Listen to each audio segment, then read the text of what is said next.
क्योंकि किसी भी वक्त आपके दरवाजे पर बाइबल गैंग दस्तक दे सकती है। जहां बाइबल गैंग ने कई हिंदू परिवारों को अपने जाल में फंसा दिया और ईसाई धर्म कबूल करवा लिया था, लेकिन सनातन के रक्षकों ने 50 हिंदू परिवारों की घर वापसी कराकर बाइबल गैंग को बड़ा झटका दे दिया।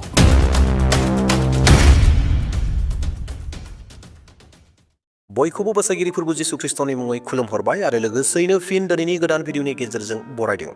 अनजाग्रा प्रियफोर, नोंथांमोननो लागै मोनसे बेबायदि दुखुनांथाव रादाब लानानै फिन फैफिनबावबाय। जि रादाबखौ खोनायोब्ला नुयोब्ला गोबां दुखु मोनगोन। अनजाग्रा प्रियफोर, 50 नखर आरो 200 सुबुंनिबो गोबां मानसिफोरा ख्रिस्टियाननिफ्राय हिन्दु जानांबाय आरो आं जि रादाबखौ नोंथांमोननो लानानै फैयो, बे रादाबा गोदोनो जाना थांनाय, बबेबा गोबाव समनि जाना थांनाय बेबायदि रादाब नङा। रिसेन्टलि जानाय 2025 मायथाइनि 14 जानुवारियाव जानाय मोनसे बे जाथाय, जेरावहाय 50 नखर 200नि गोबां सुबुंफोरा हिन्दु जानो गोनां जादों। येस अनजाग्रा प्रियफोर, बियो रिसेन्टलि जानाय जाथाय नोंथांमोननो लानानै फैदों। दा बेयावहाय नोंथांमोना बे रादाबखौ जागायजेननायनिफ्राय जोबजासिम नायगोन आरो आङो जोबनाय फारसे नोंथांमोननो बे बाथ्राफोरखौ मोजाङै बुंनानै होगोन। बियो बहा जादोंमोन, बबे जायगानि जाथाय, बेफोरखौ नोंथांमोननो डिटेल्स हैगोन आरो बिथांमोना मानो जानो गोनां जाखो, बिनि सिंनि आन्दोनि बाथ्राफोरा मा, बेफोर गासै बाथ्राफोरखौ नोंथांमोननो बेखेवनानै होगोन। अनजाग्रा प्रियफोर, दिनैसो जुदि सोरबा आंनि चेनेलाव गोदान फैदोंब्ला, दासिमबो जुदि साबस्क्राइब खालामाखैब्ला आं खावलायनो हास्थायदों जेन चेनेलखौ साबस्क्राइब खालामना लागोन। फैबाय थानाय समाव बेबायदिनो ख्रिस्टियान रादाबखौ मोननो हायो आरो लोगोसे इसोरनि बोसोनफोरखौ मोनबाय थानो हायो। बिनि थाखाय चेनेलखौ साबस्क्राइब खालामना लागोन आरो लोगोसे मोनसे लाइक होनानै होथारगोन। नोंथांनि लाइक होनाया आंखौ गोदान गोदान भिडिअ बानायनो थाखाय गोबां थुलुंगा होयो आरो बेजोंनो लोगोसे बेफोर गासै बाथ्राफोरखौ जोंनि साफ्रोम लोगोफोरा, ख्रिस्टियान लोगोफोरा मोन्थिनांगौ होननानै सानोब्ला नोंथांमोना बे भिडिअखौ शेयार खालामनानै होगोन। दे अब्ला प्रियफोर, नोंथांमोननो बे रादाबनि जि भिडिअ क्लिप, जि बाथ्राफोर, बेखौ नोंथांमोननो दिन्थिग्रोनो हास्थायबाय। नोंथांमोना गोसो होनानै नायगोन आरो बिनिफ्राय माखौ सोलोंनांगौ बेखौ सोलोंनानै लागोन।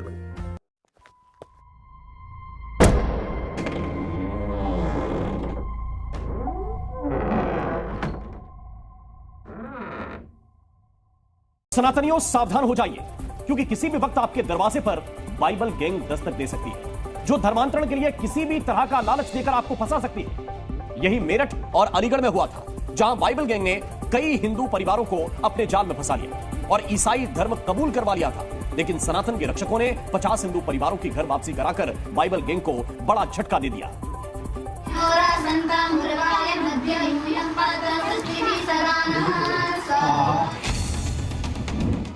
हाथों में आहुति, जुबान पर मंत्रोच्चार और पश्चाताप की अग्नि के सामने प्रायश्चित। सनातन की साधना में लीन ये लोग किसी विशेष कार्य के लिए पूजा पाठ या गृह प्रवेश नहीं कर रहे, बल्कि ये घर वापसी का महायज्ञ है। ये बाइबल गैंग को जवाब है, जिसने भोले भाले लोगों को अपने जाल में फंसा लिया और धर्म परिवर्तन कराकर अपना टारगेट पूरा कर लिया। लेकिन सनातन की शेरनियों ने अलीगढ़ में बाइबल गैंग के मंसूबों को पूरा नहीं होने दिया और धार्मिक अनुष्ठान के जरिए हिंदुओं की घर वापसी कराई। हमारी कन्या गुरुकुल, हमारी गुरुकुल की पुत्रियां इस राष्ट्रीय आपदा को दूर करने में अपना योगदान दे रही है। स्वागत यज्ञ के इस बीड़ा को उठाया है और हम भारत से इस आपदा को जड़ से मिटाकर ही निश्चिंत होंगे। यह पूरा मामला अलीगढ़ के लधौली गांव का है, जहां एक दो नहीं बल्कि 50 हिंदू परिवारों ने घर वापसी की है, जिन्होंने किसी मजबूरी में ईसाई धर्म अपना लिया था। लेकिन अब अग्नि समाज संस्था और गार्गी कन्या गुरुकुल ने मिलकर इन्हें फिर सनातन में वापसी कराई है, जिसके लिए बाकायदा आचार्य मनु आर्या ने हवन पूजन कराया, क्योंकि अलीगढ़ की बाइबल गैंग ने सैकड़ों हिंदू परिवारों को अपने जाल में फंसा लिया था। इसके पीछे भी एक मॉडस ऑपरेंडी काम करती है। यह किसी भी इलाके के पिछड़े और गरीब लोगों को टारगेट करते हैं, खासकर अनुसूचित जाति और जनजाति के लोगों पर इनकी टेढ़ी नजर रखते हैं। उन्हें पैसों का लालच देकर धर्मांतरण के लिए मजबूर किया जाता है। कभी इलाज, कभी शिक्षा, तो कभी कर्ज से मुक्ति दिलाने का झांसा देते हैं। जातिगत भेदभाव का शिकार बताकर भी उन्हें उकसाते हैं और अपने पाले में लाने की साजिश रचते हैं। इनके जाल में फंसने के बाद ये लोगों को बुलाकर प्रार्थना सभा करवाते हैं और फिर चर्च बुलाया जाता है और ईसाई धर्म की खासियत बताकर धर्मांतरण करवा देते हैं। और यह काम 1-2 साल से नहीं बल्कि कई सालों से चल रहा है। गांव के गांव यहाँ के भोले भाले लोग, यहाँ के निर्धन लोग, उनको मूर्ख बनाकर धोखे के द्वारा धर्मांतरण किया जाता है। बाइबल गैंग सिर्फ अलीगढ़ या यूपी ही नहीं बल्कि पूरे देश में ये जाल फैलाकर काम कर रही हैं। मगर पश्चिमी यूपी में अब सनातनियों ने हुंकार भर दी है, जो ऐसे लोगों के जाल में न फंसेंगे न दूसरों को फंसने देंगे। तभी तो कुछ दिन पहले मेरठ में करीब 50 परिवारों की घर वापसी कराई और अब अलीगढ़ में। इसके लिए स्वागत यज्ञ में आहुति देकर बाकायदा संकल्प दिलाया कि जातिवाद में नहीं फंसेंगे, मांसाहार से दूर रहेंगे, शराब का सेवन नहीं करेंगे। घर वापसी के लिए ये मुहिम रंग ला रही है। साथ ही धर्मांतरण करने वाली बाइबल गैंग को आपदा बताकर उससे पूरी तरह निपटने की भी तैयारी है। अग्नि समाज का उद्देश्य स्वामी श्रद्धानंद के सपनों को पूरा करना है। आज से 100 वर्ष पूर्व इसी धर्मांतरण के विरोध के कारण स्वामी श्रद्धानंद को मार दिया गया। उन्होंने अपना जीवन बलिदान किया और 100 वर्ष बाद भी भारत की स्वतंत्रता के पश्चात भी धर्मांतरण एक आग के जैसे, एक महारोग के जैसे फैल रहा है। बहुत बड़ी राष्ट्रीय आपदा है। धर्म को धंधा बनाकर अपना टारगेट पूरा करने वाली बाइबल गैंग की अब खैर नहीं है। अनजाग्रा प्रियफोर नोंथांमोना बे रादाबखौ मोननो हाबाय। बे रादाबा 100% नंथारगौ एबा 100% नङा होननानै आंबो बुंनो हानाय नङा। नाथाय अनजाग्रा प्रियफोर, बे जि जाथायखौ बे निउज चेनेला बुंदों, बे निउज चेनेलनि बुंनाय बाथ्राखौसो आङो माखासेखौ बुंलांनो नागिरदों। बेनो जाहैबाय बे जाथाया जादोंमोन उत्तर प्रदेशनि आलिगढ़ होननाय लागदालिगाव गामियाव। अनजाग्रा प्रियफोर, नोंथांमोना बे भिडिअखौ नायनानै बेयावहाय 50 नखरनि सुबुंफोर दं होन नोंथांमोना नुदोंना? बेयावहाय 200निबो गोबां सुबुं दं होन नोंथांमोना नुदोंना? नुवाखै। केवल इसेल' सुबुंफोर, नखरसेनि नखरनैनि सुबुंफोरल'सो हयथ' दङ। बेखौनो मिडियानि मानसिफोरा 50नि नखरनि सुबुंफोर होननानै बुंदों। 200निबो गोबां सुबुंफोरा ख्रिस्टियाननिफ्राय हिन्दु जाबाय होननानै बिथांमोना बुंदों। नाथाय जेब्ला जोङो भिडिअखौ मोजाङै नायगोन, जेब्ला भिडिअखौ मोजाङै थर खालामगोन, अब्लाना जोङो बेबायदि मानसिफोरखौ नुनाय नङा। 200 मानसिफोरखौ बेसेबां बुरजा नुगोन? जुदि बेयाव 200 मानसिफोर थानायमोनब्ला थारैनो केमेरामेना गासैखौबो लागौमोन। बेयाव सोरबा 7, सोरबा 7, सोरबा 10 जनखौल' नङा। नाथाय अनजाग्रा प्रियफोर, दिनै रादाबखौ जोङो मोननो हादों जे आलिगढ़नि लागदालिगावआव जेरैहाय ख्रिस्टियान सुबुंफोरा हिन्दु जाबाय होननानै जोङो खोनानो मोन्दों। बे सैथो बाथ्रा जानो हागौ एसेब्लाबो। मानोना आं नोंथांमोननो बे बाथ्राखौ बुंनायनि सिगाङावनो मानो सैथो बेखौ नोंथांमोननो मोनसे सैथो एग्जाम्पल लानानै फैनो नागिरदों।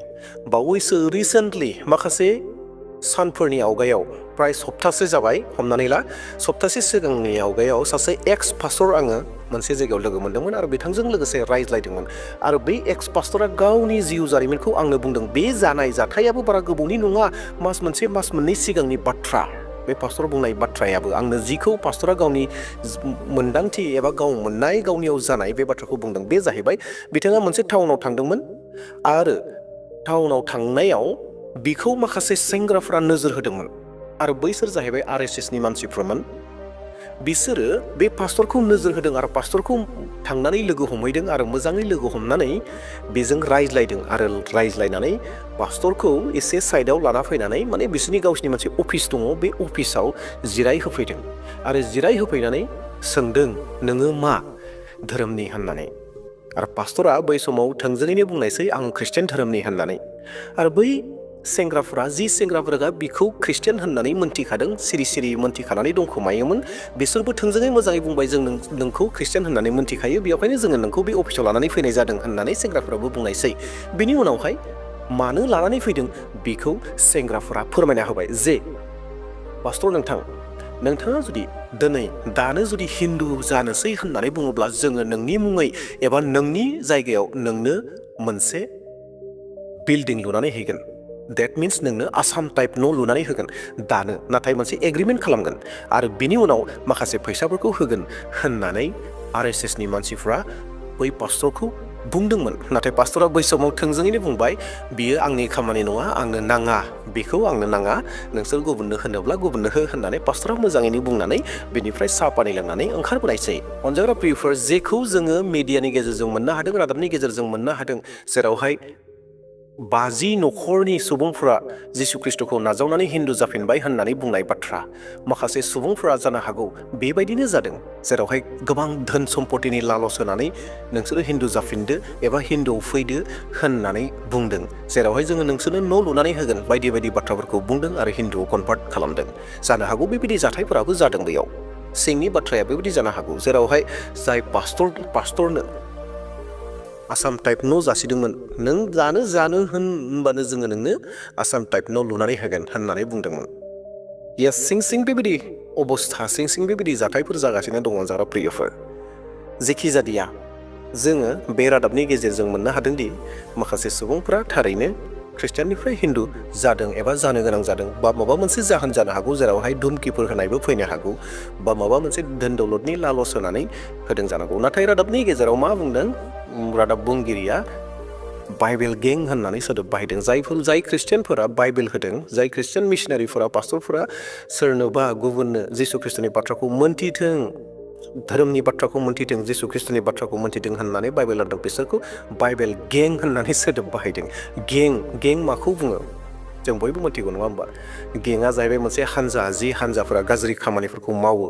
बेखौसो जोङो गें होननानै बुङो दा बाइबेल रानग्रायाबो गें मोनसे जाबाय बेबायदि जाबायदि सोदोब बाहायो आरो बे सोदोबफोरनि गेजेरजोंनो मानसिफोरखौ उत्तेजित मोनसे खालामगासिनो दङ अनजाग्रा प्रियफोर नोंथांमोना नुनो मोनबाय बे रादाबखौ आरो नोंथांमोना नायनानै अलरेडि बुजिबाय जे थारैनो मा जादों बिनि सिङाव मा जानानै दङ थारैनो माबा मोनसे उसुबिदा माबा मोनसे प्रब्लेम माबा मोनसे निस्सय जाथारदों दे अब्ला प्रियफोर आर'जआव थागोन नोंनि पार्सनेल प्रेयाराव अरायबो आर'ज खालामगोन जोंनि भारतआव गोबां जिसु ख्रिस्टनि खामानि जागासिनो दङ बेयावखायनो जोङो सानफ्रोमबो गोदान रादाबफोरखौबो मोननो हाबाय थादों पारसिकिउसन जागासिनो दङ गोबां रोखोमनि थारना नासयनाय जागासिनो दङ बेफोर जानायनि ओंथियालाय माथो बेफोर जानाय माने जिसु ख्रिस्टनि रायजोआ बांगासिनो दं दा बेयावखाय नोंथांनि पार्सनेल प्रेयाराव नोंथांनि मण्डलियाव आर'ज खालामनो बावनो नाङा जे जिसु ख्रिस्टनि रायजोआ भारतआव गोख्रैनो फैथों बेखौ जोङो आर'ज खालामनांगोन आरो साफ्रोमबो पास्टरनि थाखाय साफ्रोमबो मिशनारिफोरनि थाखाय एभान्जेलिस्टनि थाखाय